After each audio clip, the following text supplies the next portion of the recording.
জল সিম কার্ড চক্রের পর্দাফাঁস। বেলেঘাটা কেষ্টপুর থেকে ধৃতদের জেলায় চাঞ্চল্যকর তথ্য। ফিঙ্গারপ্রিন্ট ক্লোন করে সিম কার্ড নিয়ে জালিয়াতি।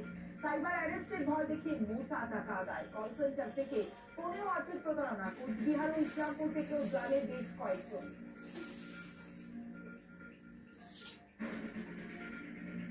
রিজেন্ট পার্কে দেহ উদ্ধারে রহস্য। টেকনিশিয়ান স্টুডিওর কাছে রাস্তায় হরিদেবপুরে যুবকের দেহ। পাশে পড়ে হেলমেট, সিসি ক্যামেরায় বাইকের গতির সঙ্গে থাকা দুজনের খুঁজে তল্লাশি। সবকষি আলিপুর আদালতের মুহুরিতে খুঁজ, তদন্তে পুলিশ।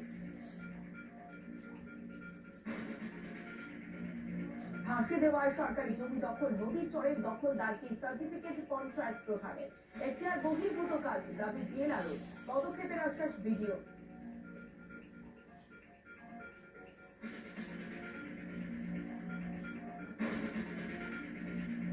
জয়নগরে দক্ষিণ বারাসাতে ব্যতিক্রমী উপপ্রধান থাকেন প্লাস্টিকের ছাউনির বাড়িতে। কখনো চাষের কাজ করে রোজগার, কখনো আবার রাজমিস্ত্রির জোগাড়ে। তৃণমূলের উপপ্রধান হলো জীবনযাত্রা বদলায়নি গিয়াসউদ্দিন লস্করের। প্রশংসায় এলাকাবাসী থেকে বিরোধীরাও।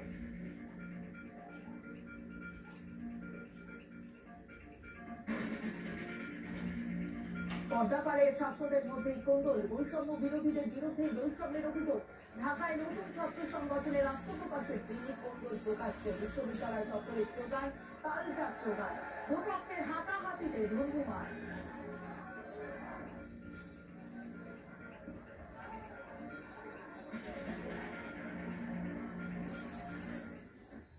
এসে গেল এসআরএম মিডিয়া ফ্যাব্রিকা হলো সেকশন স্টিল পাইপস। গড়ে তোলে এয়ারপোর্ট থেকে পেট্রোল পাম্প, গ্যারাজ থেকে বাড়ির ছাদের শেড। এসআরএম মিডিয়া ফ্যাব্রিকা, সব নির্মাণের রিয়েল হিরো।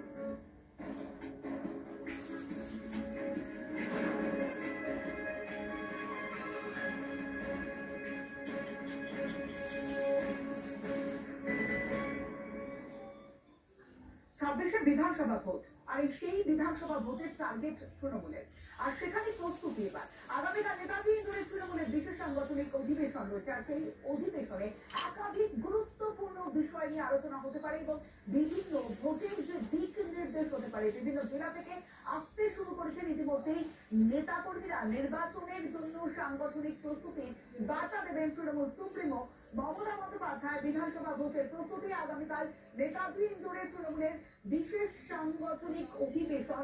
আর এই অধিবেশন যে অত্যন্ত গুরুত্বপূর্ণ তা বলাই বাহুল্য এবং এমনটাই মনে করছে। একাধিক বিষয়ে আলোচনা হতে পারে এই সাংগঠনিক অধিবেশনে। একাধিক বার্তা দিতে পারেন তৃণমূল নেত্রী মমতা বন্দ্যোপাধ্যায়। আর সেই বার্তার দিকে নজর রয়েছে প্রত্যেকে। বিভিন্ন জেলা থেকে ইতিমধ্যে আসতে শুরু করেছেন নেতারা নির্বাচনের জন্য।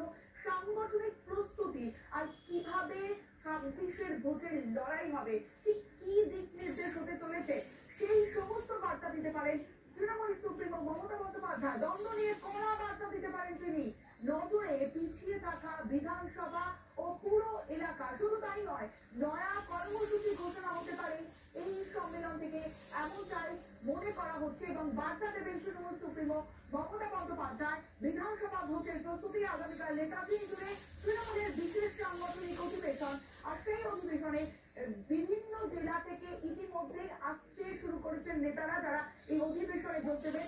নির্বাচনের জন্য সাংগঠনিক প্রস্তুতির বার্তা দেবেন তৃণমূল সুপ্রিমো মমতা বন্দ্যোপাধ্যায়।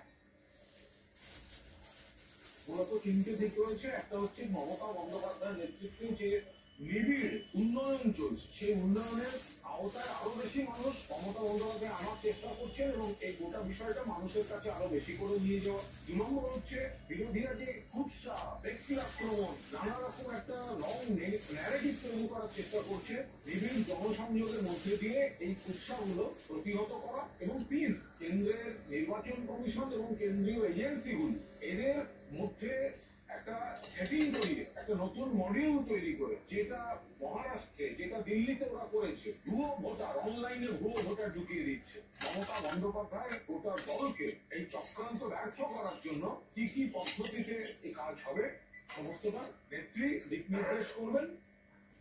তৃণমূল নেত্রীর বার্তায় গুরুত্ব পেতে চলেছে ভুয়ো ভোটার প্রসঙ্গ। বুথ স্তরে ভোটার তালিকায় বিশেষ নজরদারির জন্য নেতাদের দায়িত্ব বুঝিয়ে দেওয়া হবে। আগেই ভুতুরে ভোটার লিস্ট নিয়ে সরব হয়েছিলেন মমতা বন্দ্যোপাধ্যায়। বিজেপি 40 লাখ ভোট পারল কি করে মনে হচ্ছে, আর দিল্লিতে এবার করেছিলেন। এখানে বাবুরা এসে বসে আছেন, প্রত্যেক অ্যাসেম্বলিতে 20,000 থেকে 30,000